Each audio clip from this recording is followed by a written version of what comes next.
Contrary to popular belief, even communist countries, they have their own entertainment industry. They love music, they have their own boy bands and girl groups, and North Korea is not an exception. They do have their own version of Hollywood.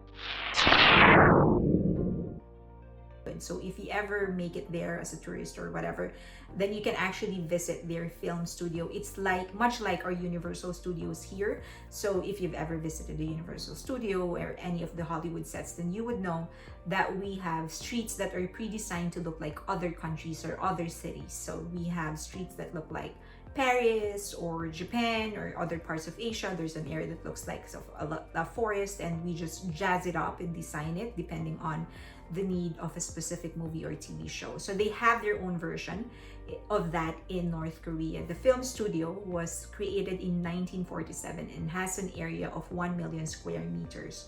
So there's whole streets with buildings imitating other places like Korea, Japan, Europe, China, and other things. So there's also a main building where supposedly pre-production is being held. So there are two main focuses whenever they create movies, and that is anti-Japanese and anti-American war. One of their most popular movies, they have movies that have been submitted to international film festivals, who were shown internationally and stuff. But one of the most popular movies they've ever created is actually titled Bulgasadi, and it's popular for many reasons. One of which is the fact that it is the North Korean version of Godzilla. Second is that the director, North Korea kidnapped a South Korean director to direct this movie.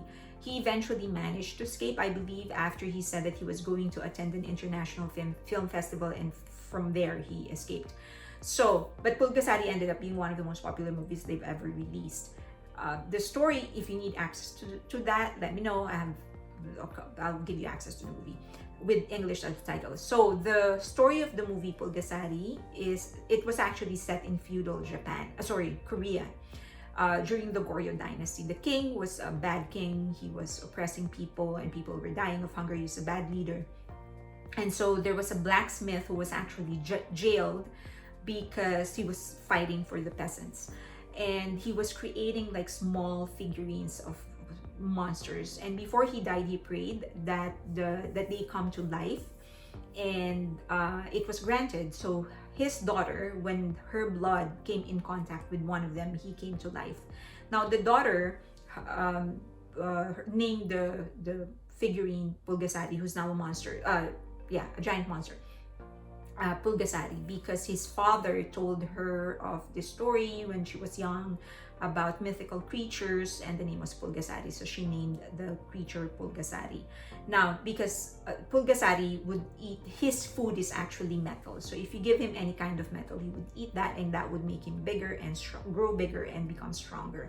Now, during that time, there was a rebellion that was brewing, and because they were just dying of hunger, a lot of injustice, and so people were planning to rebel.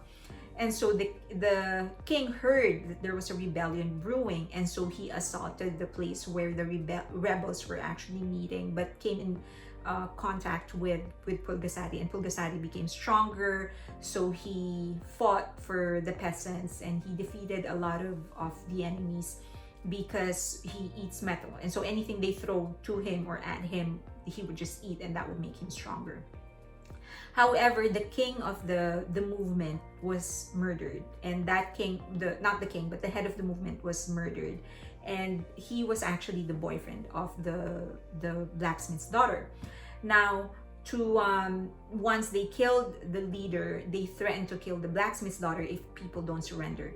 So the Bulgasadi, because he's bonded with her, he decided to sacrifice himself. But the blacksmith's daughter actually eventually managed to escape, and when she did, she gave some of her blood to Bulgasadi, and that revived Bulgasadi.